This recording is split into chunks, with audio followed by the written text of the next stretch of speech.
Now, of course, I did not discover power and love, but I have discovered something important about how power and love are related one to the other, and it is the following. Without love, power is degenerative. In fact, our most common understanding of power is of degenerative power.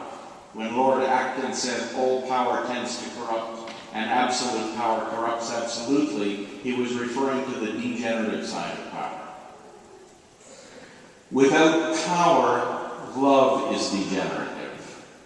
And in fact, the most common understanding of love, the side of love expressed in all those country songs, is the degenerative side of love. I love you, I can't live without you.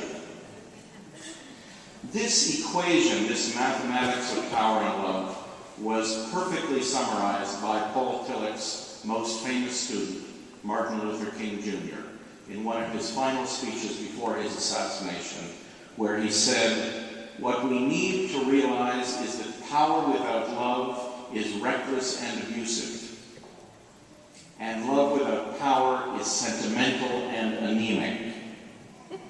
It is precisely this collision of immoral power with powerless morality which constitutes the major crisis of our time." So what I have learned over the past 20 years is that power and love are generative only when they are exercised together. What this means is that power and love do not constitute a choice, although many people think they do. They constitute a dilemma. A dilemma is a situation where there's two options and you can't choose one. When we choosing either power or love is always a mistake. Now, the challenge we face in this is that most of us have a comfort zone. Power people are more comfortable with power, with self-realization. The love people are more comfortable with love, with reunification. In a calm, quiet afternoon lecture hall, it's easy to imagine how we could exercise both power and love, but put us under a bit of stress. The power people revert to power, become reckless and abusive. The love people revert to love and become sentimental and anemic. My own pattern, exhibited in a particularly stressful project in India, is that I was reckless and abusive on even-numbered days and sentimental and anemic on odd-numbered days. So what does it take to make a difference in the world? It takes us moving out of our comfort zone. And this is important because what tends to happen is the power people, power stronger than their love, say, this love thing is very difficult for me. I'm afraid to unite with others. I think I might get hurt. But people tell me that my power is too strong and I'm aggressive or domineering, so I'm going to ratchet down my power.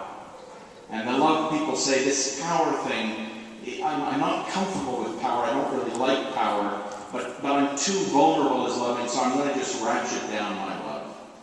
This isn't good enough. It's not good enough to weaken our stronger drive. What we need to do is strengthen our weaker drive. And what it takes to make a difference in the world is to strive towards employing both 100% of our power and 100% of our love. So in theory, this exercising of both power and love is simple and straightforward, but in practice, it's difficult and it's dangerous and it's frightening. One of my professors at Bastyr was a woman who taught our counseling course, Brenda Kerr, and the counseling course was difficult, and people often got frightened, or sometimes got frightened, and they would start to cry. And she wouldn't say, well, that's okay, why don't you just wait until you're not frightened anymore, and then you can continue. What she would do is she would hand them a box of tissues, and she'd say, keep talking through your fear. There's a famous story that I love about stepping forward and continuing to move even when we're afraid.